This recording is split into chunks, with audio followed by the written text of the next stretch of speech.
देख रहे हैं अब तक न्यूज चैनल। मैं अपना तारुफ करा रहा हूँ।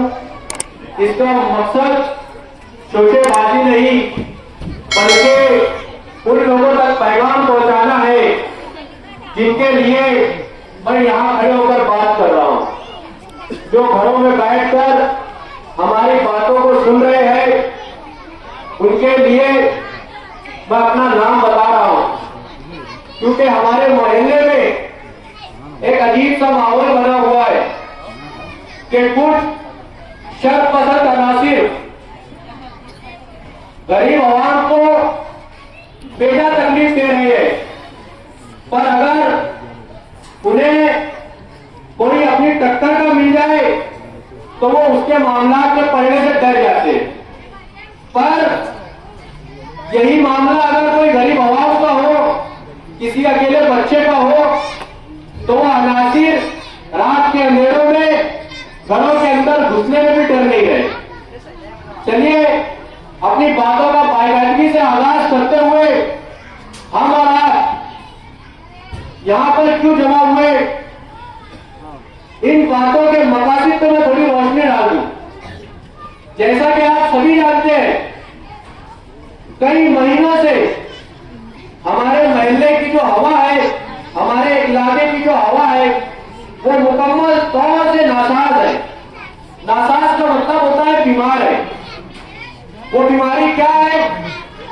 हमारे मोहल्ले में आवाम की सहूलत के लिए बनाई गई बैतुल खलाई, जहां पे गरीब आवाम अपनी जरूरियात पूरी करने के लिए आती है, वहां पर कुछ शर्पसंद अनासिर ग्रुप बंदी की शक्ल में जमा होने लगे। और ये लोग न सिर्फ वहां जमा हो रहे हैं, बल्कि अकेले लोगों को देखकर उनके साथ गाली गलौज करना, मारपीट करना, उनके जेब से पैसे मोबाइल छीनना, नशावरी करना, मोहल्ले के दूसरे नौजवानों को नशे की तरफ रागिब करना, और इसके अलावा हमारी मां बहनों को छेड़ने जैसे संगीन अपराध कर रहे हैं। और इस पर हम और हमारे मोहल्ले वाले और हमारे इलाके वाले कई दिनों से खामोश तमाशाई बने हुए। वक्त की जरूरत थी कि हमें मोहल्ले के जिम्मेदारों के साथ, मोहल्ले के नौजवानों के साथ मिलकर ये महसूस हुआ कि हमें ऐसे शर्पसंद अनासिर के सामने सीना तान के खड़ा होना है, दीवार बनना है, ताकि ये फिर कभी किसी मोहल्ले के गरीब बच्चे को, किसी गरीब बच्ची को छेड़ने की हिम्मत ना कर सके।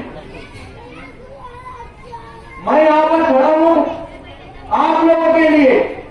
आप लोग यहां बैठे हैं मेरे लिए। हम जब साथ में आए तो दुनिया की कोई पूरी ताकत हमारा कुछ नहीं बिगाड़ सकती। बस मकसद है साथ में जमा होना। मोहल्ले के हालात से आप बखूबी वाकिफ हैं। मैं समझ सकता हूं आपकी मजबूरियां रही होगी कि अब तक इतने सारे वाकयात होने के बावजूद, इतने सारी दास्तान यहाँ पे हो गई, इतने सारे दर्दनाक अलमिये यहाँ से गुजर गए, लेकिन किसी ने आवाज उठाने की हिम्मत नहीं की। मैं समझ सकता हूं आपकी मजबूरियां रही होगी।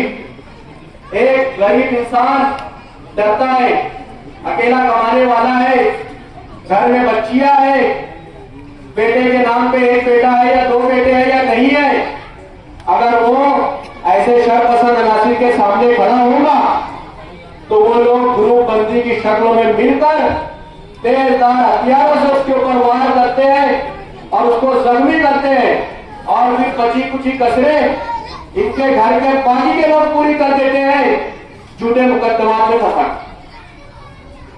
मेरी व्यक्तिगत किसी से दुश्मनी नहीं है। मैं यहाँ पर हक की बात करने के लिए खड़ा हूँ, और जिस मकसद के लिए इस मीटिंग को बुलाया गया है, मैं सिर्फ और सिर्फ उस मकसद पे बात करूंगा।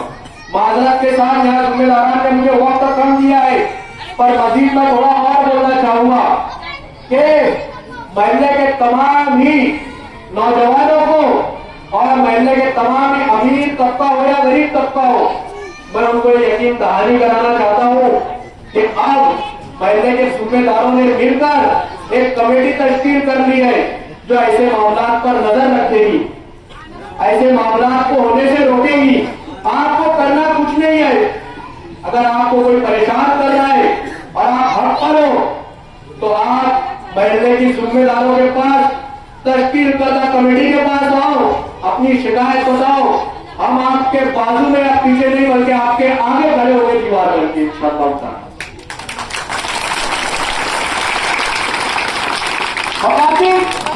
सिर्फ यह है कि बुराइयों को खत्म किया जाए। पूरा मैं भी हूं, आप भी हो, गुनहगार हम सभी हैं, पर हुकूकुल इबाद और हुकूकुल्लाह में फर्क होता है। अल्लाह के नजदीक किए गए गुनाहों को अल्लाह माफ कर देगा, पर मजलूम तक किए गए जुल्म को अल्लाह कभी माफ नहीं करता जब तक वो मजलूम जुल्म को माफ नहीं करता। और मेरे भाई कादिर शाह यहाँ खड़े थे, उन्होंने कहा कि ईमान के 3 मराहिल है। कम से कम इतनी हिम्मत दिखाओ कि ईमान के आखिरी मराहिल में तो हम लोग घुस सके, उस ईमान के आखिरी मराहिल में अपना नाम दर्ज करा सके। किसी के खिलाफ बोलना मकसद नहीं है, पर बुराइयों को रोकना मकसद है। ऐसे लोग जो यहाँ पर नशेबाजी का घोड़ा धंधा चला रहे हैं, नौजवानों को नशे की तरफ रागिब कर रहे हैं, नौजवानों को परेशान कर रहे हैं और ना जाने किस तरीके की जुए, आंकड़े और क्या क्या चला रहे हैं, उनको मैं यही कहना चाहूंगा कि आप महल्ले के जिम्मेदार और महल्ले के नौजवान एक हो गए, या तो बुराई को छोड़ दो या तो महल्ले को छोड़ दो।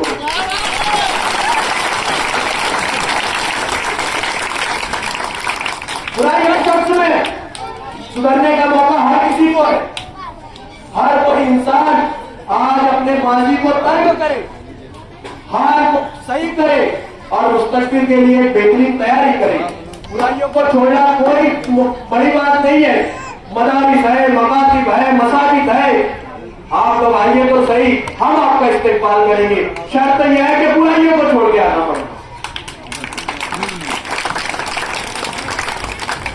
सबका इस्तेमाल। और मैं बताना चाहूंगा कि अगर महल्ले के नौजवानों को, महल्ले की बच्चियों को और महल्ले के बुजुर्गों को सताया गया तो अगर तुम 5 की तादाद में आएंगे तो इंशाअल्लाह 50 नौजवान तुमको खड़े मिले, और 50 की तादाद में आएंगे तो 500 नौजवान तुमको खड़े हुए मिले। हमारा मकसद किसी से लड़ाई झगड़ा करना, किसी को नुकसान पहुंचाना, किसी को परेशान करना बिल्कुल भी नहीं है। हम चाहते हैं कि हमारा अपना इलाका खुशगवार माहौल में सांस ले, हमारे इलाके से बुराइयां खत्म हो जाए। और मैं उन नौजवानों को आखिरी तंबीह करते हुए अपनी बातों को इख्तिताम की तरफ ले जाता हूं कि अगर तुम समझते हो